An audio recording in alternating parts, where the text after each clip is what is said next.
La forêt est un organisme d'une gentillesse et d'une générosité sans limite qui ne demande rien pour sa propre subsistance, mais qui nous offre tout ce que la vie permet de produire. Et oui, cette phrase magnifique qui résume très bien ce que peut être une forêt date de plus de 2500 ans. Elle est attribuée tout simplement à Bouddha. C'est une phrase d'une grande sagesse que l'on va essayer d'expliquer, essayer de découvrir ici, dans le milieu forestier. Mais d'abord, qu'est-ce qu'une forêt? On peut définir une forêt comme étant une vaste étendue peuplée d'arbres. Alors une vaste étendue, c'est quoi? À minima, un demi-hectare, c'est-à-dire 5000 mètres carrés. Les arbres doivent avoir au moins 5 mètres de hauteur et occuper sur l'ensemble de la superficie au moins 10%. C'est cela, une forêt. Je vous parle aujourd'hui des forêts françaises, donc de ce que l'on appelle la forêt tempérée, très différente de la forêt équatoriale, de la forêt tropicale. Dans les forêts françaises, on compte 136 espèces d'arbres différents. Ici, nous sommes dans la forêt de Fontainebleau, au sud-est de Paris, qui est peuplée principalement, comme en France d'ailleurs, de chênes, de hêtres et de conifères. Les conifères étant principalement ici des pins, mais on trouve aussi beaucoup d'épicéas et de sapins dans les forêts françaises. Alors comment peut-on, sur le plan purement écologique, c'est-à-dire comment comprendre le fonctionnement de la forêt? Eh bien, c'est ce que je vous propose de voir tout de suite. Sur le plan botanique, une forêt, c'est un peu un immeuble à 4 étages. Ces étages vont du plus petit au plus grand, en commençant déjà par ce que l'on appelle l'étage muscicole. Ça veut dire tout simplement les peuplements naturels de mousses. On en a régulièrement un peu partout en forêt. Ensuite vient la strate, parce que la strate c'est aussi un étage, herbacée. Herbacées, ce sont bien sûr les herbes, mais également les plantes fines comme les fougères. Vient ensuite la strate arbustive, c'est-à-dire les arbustes. Ici, à côté de moi, j'ai un houx, mais il y a souvent des genêts, par exemple, dans la forêt. Et puis on terminera bien sûr par la strate arborescente, tous les grands arbres qui vont dominer cet ensemble. Ce qui est important aussi de savoir, c'est qu'une forêt, ça ne fonctionne pas simplement à l'air libre. Ce qui se passe à l'intérieur du sol et qu'il est difficile de montrer à la caméra est extrêmement important parce que en permanence, il y a des associations très intimes et très complexes qui se font notamment avec des champignons et les racines des arbres, ce que l'on appelle des mycorhizes, mais aussi tout le travail de décomposition dont je vais vous dire 2 mots tout de suite. La célèbre phrase « rien ne se perd, rien ne se crée, tout se transforme » qui est attribuée au célèbre chimiste français Antoine Lavoisier est parfaitement illustrée dans le milieu forestier. C'est un lieu de recyclage permanent. On dirait aujourd'hui que c'est l'endroit idéal de l'économie circulaire. Et tout cela, on le doit essentiellement à des champignons, également à des micro-organismes. Alors les champignons sont d'une importance capitale ici parce que ce sont non seulement des recycleurs, mais aussi des destructeurs de la matière organique qui est tombée naturellement au sol. Dans une forêt, il y a des plantes qui poussent. Ici, à côté de moi, j'ai un tout jeune chêne. Derrière, il y a des arbres déjà matures.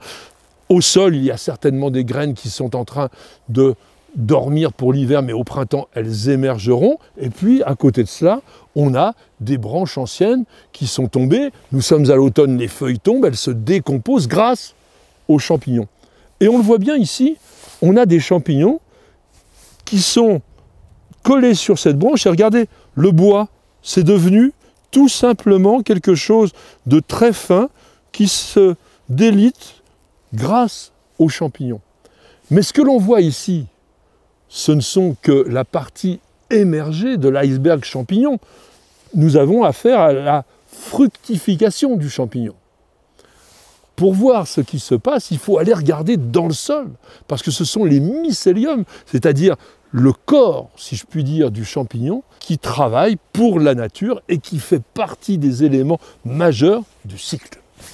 Nous venons de voir que la forêt était un écosystème d'une très grande richesse et d'une très grande importance.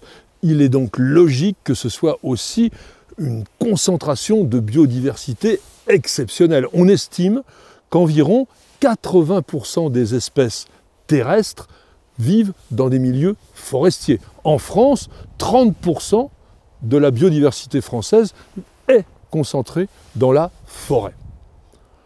Rien qu'ici, à Fontainebleau, nous avons plus de 1500 espèces de plantes supérieures, au moins 500 sortes de mousses et lichens, peut-être plus de 1700 espèces de champignons, et également des animaux, bien sûr. Plus d'une cinquantaine d'espèces de mammifères, les plus gros étant les cerfs et les sangliers.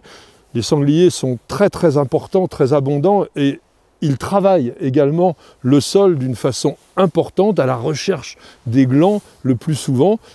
Donc ils font une sorte de labour naturel qui n'est pas négligeable dans ce type de milieu.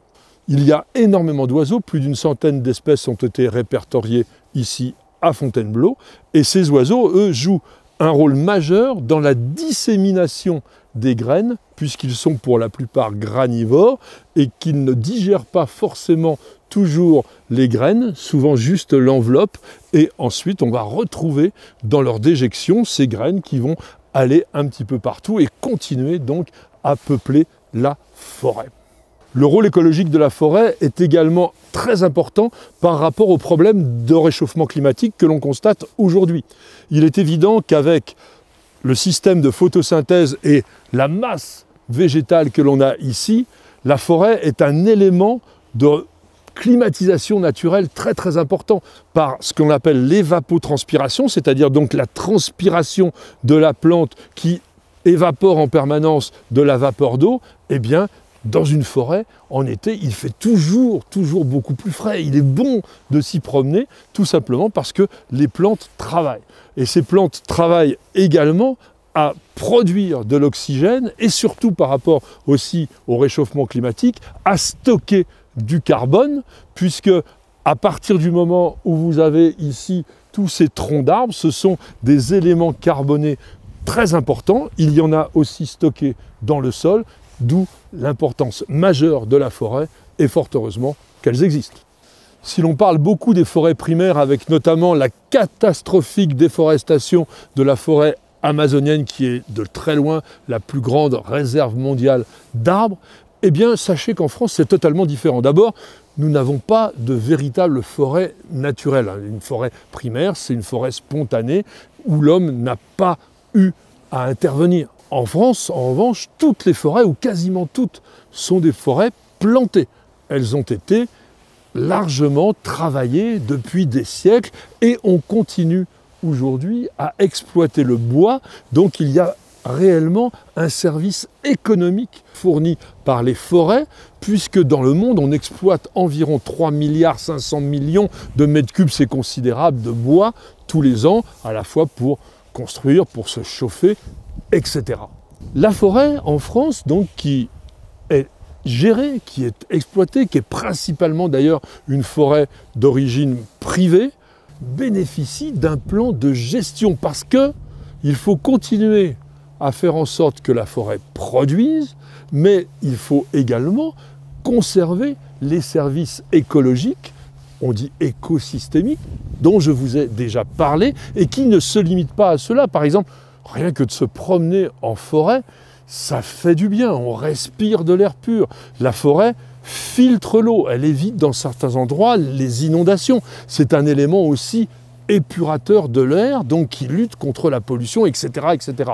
Donc la forêt doit être préservée.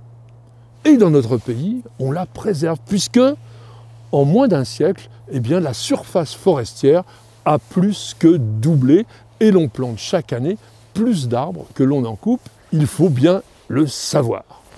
Avec une superficie d'environ 4 milliards d'hectares, la forêt mondiale représente 73 fois la France.